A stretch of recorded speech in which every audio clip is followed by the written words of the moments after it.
Avui el que volem fer, i ara sí, amb nom i cognoms, és tornar a les seccions que no hem pogut fer durant meitat de temporada. I el que volem fer és aprendre alguna cosa nova. I amb el Sabies que, i amb la Laura Fernández, que la tenim aquí al costat, Laura, anem a recuperar el que no hem pogut fer durant tants mesos. I tant, anem a recuperar el Sabies que.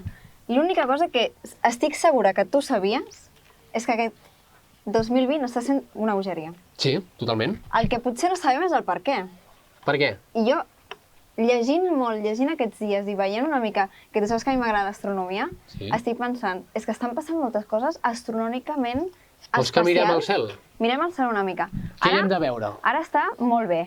El que hem de veure és aquests pròxims dies què està passant. Però si vols, repassem una mica què ha passat i què pot estar passant. Som-hi. Perquè estem passant el coronavirus. Estem passant una guerra freda entre els Estats Units i la Xina. Estem passant crisis econòmiques. Estan passant moltes coses. I molts astrònoms diuen que tot això està relacionat amb la Lluna.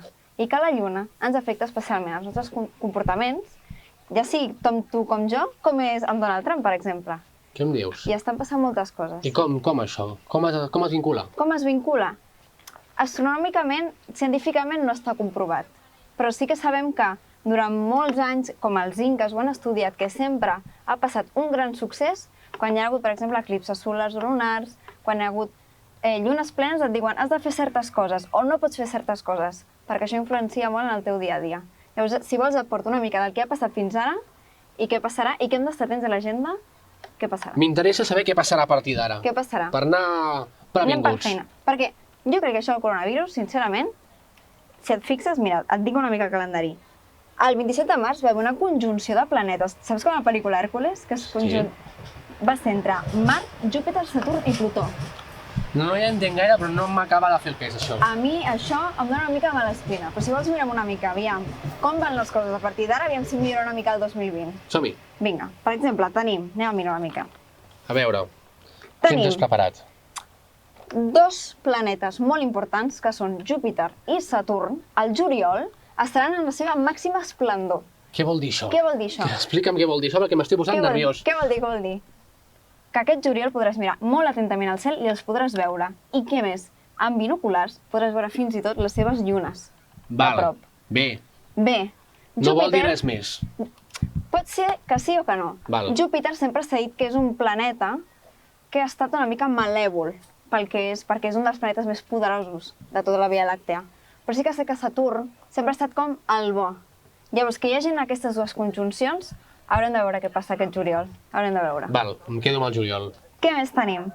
Tenim, com sempre passa, aquest agost, la pluja de Perseides. Això li agrada a tothom. Sí, cap al 15 d'agost. 12-13 d'agost és quan hi ha el màxim esplendor d'aquestes pluges de Perseu i les veureu, que són magnífiques, amb l'estel, la cua que porta, i podreu demanar uns desitjos, aviam, que us espera aquest 2020 de partir en ara. I què més tenim? Tenim... Alguna cosa més a l'agost? A l'agost ja està. Val, Ara fora. avancem ja del setembre cap endavant, aviam què passa. Val, som-hi. Setembre? Mira, tenim... No, octubre. Anem a l'octubre. Tenim una cosa molt especial, que no acostuma a passar mai. Què és, em diràs? Té a veure amb la lluna. Sí. I què és? Hi haurà Sí. una lluna blava. Què vol dir que Sí, hi home. haurà dues llunes plenes en un mateix mes? I això es diu lluna blava. Això no passa mai, no passa mai, gairebé Però mai. no la veurem blava, la lluna. No la veurem blava, és... Una terminologia. Ah, exactament, exactament. Veurem si això ens afecta positivament o no, però sempre diuen, lluna plena, no facis coses importants. Això Val. sí. No faré res important a Apunteu, l'octubre, Apunteu res aquestes important a dates. l'octubre. Apunteu. I què tenim? Molt important. El 14 de desembre i el 21 de desembre, els astrònoms diuen que són les dates més importants del 2020 astronòmicament. Què són? Em preguntaràs, què són? Sí, no, em sembla que era... No t'ho sé dir, No tinc No ni és idea. retòrica. Què són? Mira, el 14 de desembre tenim un eclipse solar total. És a dir, veurem tot el sol amagat i ho veurem tot fosc. Malauradament no el podrem veure aquí. On sí que es podrà veure és, per exemple, al sud de Xile i l'Argentina. Si Val. esteu per allà en aquella època, estigueu molt atents. Mira, crec que ja estem, no? No queda res Ens més a la queda llista. una. L'última. El 21 de desembre, quan s'apropa ja Nadal, Sí?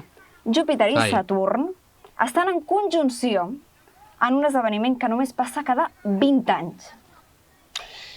T'he de dir una Esperem que cosa. amb això acabi un any de bogeria, eh? Crec Això que pels astrònoms és molt xulo, però jo agrairé que arribem al 2021, passin totes aquestes coses dels planetes, i escolta, que surti el sol al matí i se'n vagi a la nit i ja està. Que estiguin una Amb això en miqueta més tenim prou. tranquil·lets, li demanem. Amb això ens conformem, val? Al setembre hi tornem. Al setembre hi Sort que tornem. comencem al setembre i no a l'octubre. Això m'ha quedat clar. Això sí. Al setembre hi tornem.